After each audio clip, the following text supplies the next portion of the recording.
In a place where danger lurks in every single corner, and the faith of the critical research and the objective hands in the balance, we stand alone as a solo player against the tide of chaos.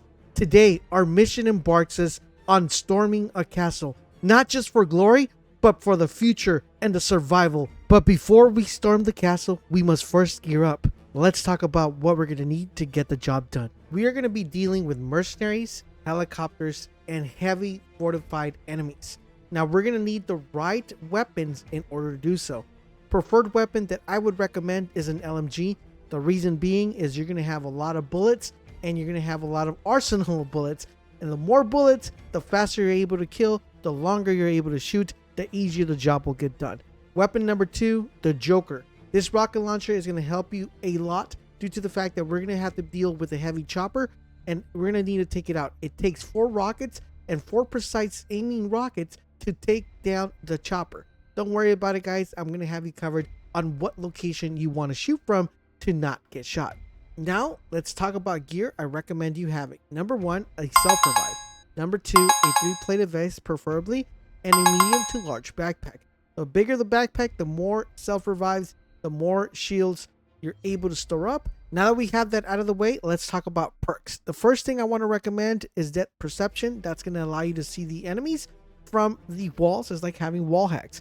Number 2, speed cola. This is going to help you reload faster, and the Joker and the LMG are 2 of the slowest weapons when it comes to reloading. That fast reload is going to come in handy. Number 3, daiquiri. This is going to be very effective because it's going to allow you to hit those crit shots. Even though you're probably aiming for the shoulder, it's going to snap right into the head. It's like having aimbot. So you're definitely going to want to put this to use. In addition to that, this is going to help you if you pop it early to be able to get the meat really fast. The reason we want the meat is because we want to get our best friend Doggo by our side, which is going to help us aggro. The dog is not required, as you're going to see here in the gameplay, but it is a very good thing to have if you're trying to do this mission and you feel like you're going to need that extra help. Last thing I want to mention, if you have any Ethereum crystals, a 2 pack-a-punch weapon should be suffice, but I would recommend if you want to make your life easier, just pack-a-punch it to level 3. So if you have a level 3, that should save you a ton of time. Now that we have our weapons, now that we have our gear, let's talk about our first objective in the map. The first thing we're going to want to do is locate the encampment where the mercenaries are at. It is going to be located and highlighted by an icon that looks like if someone was camping and roasting marshmallows while they're doing it. Now, don't think just because it looks like someone's camping, it's going to be a nice, safe walk. You're going to actually have to come ready because there's going to be stuff in your way. And those are mercenaries that are going to try to stop you from accessing the box that contains the blue key. You need this key to move on to the next step. Let's go ahead and get that blue key.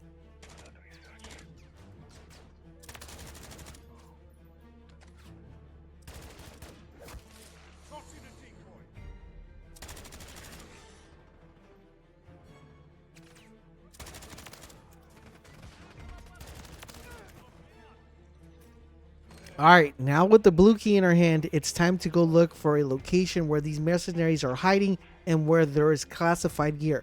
Inside this location, guys, there's also going to be a safe that we're going to need to open in order to be able to extract the next key. Let's head over to this location. This is heavily fortified. One thing I recommend you, if you're going to be doing this, make sure you guys come with a self-revive because there are some crazy ninjas that rush you with knives, and if they hit you twice, it's pretty much bing bada bing, you're down and you won't be able to get back up. So make sure you at least come here with the dog or with a self-revive so you guys won't goof up and have to start all over. With that being said, let's get the key so we can storm the castle.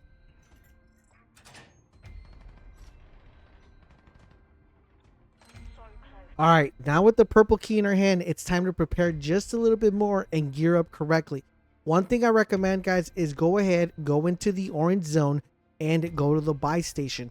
You only need 4,000 to do this method, and this method is going to save you a ton of bullets, ton of time, and it's going to make your life a lot easier.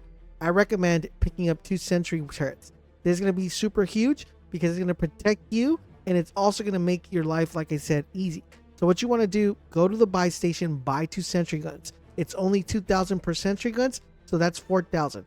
You should have enough plates already in your arsenal and some self-revives. If you are not going to go in here with an extra self-revive, the dog is a requirement because of the aggro and him giving you the ability of being able to revive you.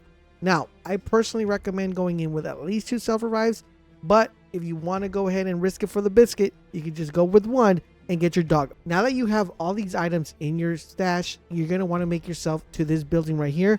It's crucial that you head to this building that's going to be towards the north side of the building. The reason I like this particular area is because we only have to deal with 1 sentry turret, so you don't have to worry about no other sentry turrets, and they're not even going to be facing you. You pretty much surprise all the sentry turrets. Number 2, the building is super duper good for shooting the chopper. The chopper will shoot you, but you will not get hit. You just shoot your rockets and you will be able to knock the chopper, as you're seeing right here on the video. As long as you guys go ahead and shoot, go back into the building, shoot, go back into the building, shoot, go back into the building, and shoot and go back into the building, you should be good to go. At this point, you should already have your sentry turret already set up. That's going to protect you from incoming enemies and incoming ads. What you want to do as you're progressing through this and as you're moving your way up the building or up the castle, you're going to want to be moving your sentry gun with you. So you want to go ahead and pick it up, move it a little bit forward, reload your weapon, plate up, kill a couple ads that are going to be not, visible by the sentry turret. But other than that, you should be good to go. You're going to see a sentry turret across from you. You're going to want to make sure you knock down that sentry turret, because that sentry turret has a possibility of shooting you as you're moving in. Theoretically speaking, this is the only sentry turret that you need to kind of knock out. We will talk about another sentry turret that I like to take out, but it is not a requirement. It's just in case you goof up, you want to take it out. And I'll show you guys a little bit as we progress here. So as you see right here, I'm slowly making my way up the castle, knocking all the ads, and my LMG is pretty much putting in the work. Right now, you're going to see me just progressing slowly as we move towards the castle, and we're going to be picking up our sentry turret, moving it up. The reason we pick up 2 sentry turrets is because the sentry turrets don't last too long.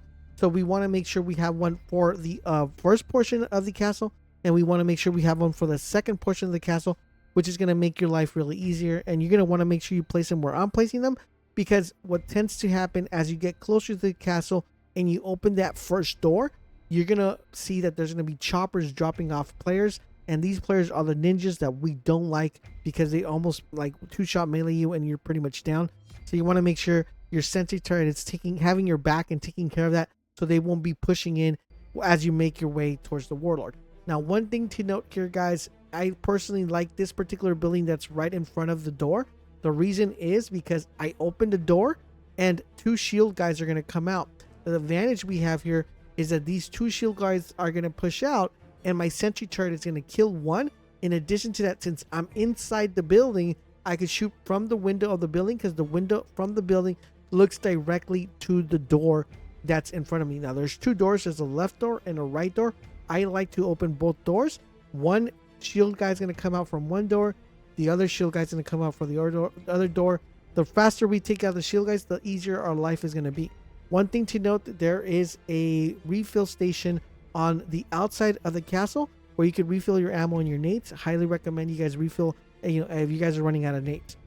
Now, the great thing about this particular strategy is my sentry turret is actually shooting the enemies that are dropping in, which are the ninjas that we want to avoid.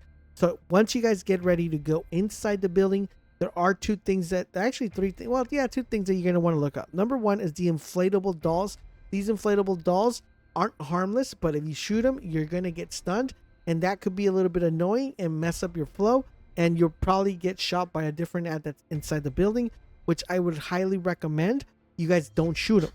And now that we clear the mine, we clear the ad, let's make our way up the stairs. Now, before you go all the way running up the stairs, there are 3 ads at this area up the stairs. Number 1, 2 are hiding behind the desk, which I don't know why you want to be hiding under the desk. And number 2, there's 1 by the door. So you want to make sure you take them out prospectively. What I like to do is I like to switch up grenades when I do that. Usually when I come into the game, I come in with a decoy grenade to deal with the zombies. When I get up here, I kind of like to switch grenades. Anything that has a really good area of effect, like a Molotov or the gas grenades, these are really good because it stops the ad from actually shooting you.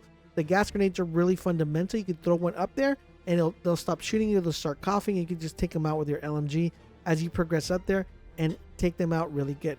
One thing to note, guys, before you run through the door, this is going to be the place where you're going to be killing every single ad from here. You're not going to go fully in, but there is a trip mine that you want to make sure you deactivate. This could be a little bit annoying because if you kill a couple ads, there's going to be a gun that is going to be there. So it's a little bit finicky. but you want to go ahead and disarm this so you don't get shot. Now, once you guys do the little peekaboo that you want to do, look for the disrupted mines again.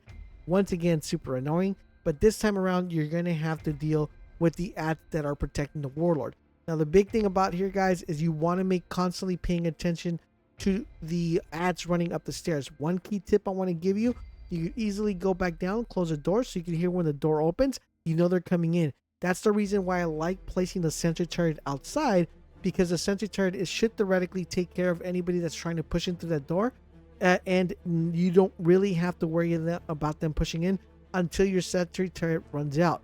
So you want to constantly have that in mind, that your sentry turret is active, because you'll hear it going off, and you're going to be able to see the icon when the chopper comes out, so you know when they're coming. But sometimes you can kind of get tunnel focus and killing the warlord, that they'll just rush you and take you out. This is why the self-revive is really key, and also having your dog by your side is really key, because he can literally aggro the guys that are pushing up. Now, with that being said, if you did bring the dog along, make sure you keep an eye on him and make sure he's still alive, because you don't want to go down and then be like, oh crap, where the heck is my dog, and someone already killed him. You want to make sure you protect your dog as well. Now, with that being said, guys, there's about three to four ads that are going to be found within the area where the warlord's at. Sometimes you will get a guy with a riot shield, so you're going to want to make sure you concentrate on him. Remember, you won't be able to throw in grenades because they have a trophy system placed in there. So you're just going to want to make sure you take him out, shoot him in the leg, shoot him in the arm, and you guys should be good to go. Kill these ads, and now it's time for us to focus on the warlord. The warlord's like a little chicken. He's scared behind a box. He's scared behind a wall, and he's just going to slowly be picking out. He has a shotgun, and this is the reason why you want to take your range. There's two ways to go about this. You could actually shoot through the window out. This makes it a little bit more difficult because he kind of slowly peeks. The other thing is you could crawl on the floor, open the door, and that's going to give you a nice little access to be able to shoot him. The great thing about this is the fact that that's going to block a lot of the shots that he shoots when he's shooting at the floor, and you're able to kind of corner peek him, which makes it really good. Take a couple shots at him. The good thing is if your purple is pack-a-punch to level 2 or 3, and you have a rarity of a blue or a purple weapon, you should theoretically be able to take him out really fast, as you see right here on the video. Once you take him out, you guys should be good to go, and there is one more thing left. Number 2, actually 2 things left. Don't shoot the bats that are going to be popping up. There's going to be a lot of inflatable dolls popping up. Don't shoot him.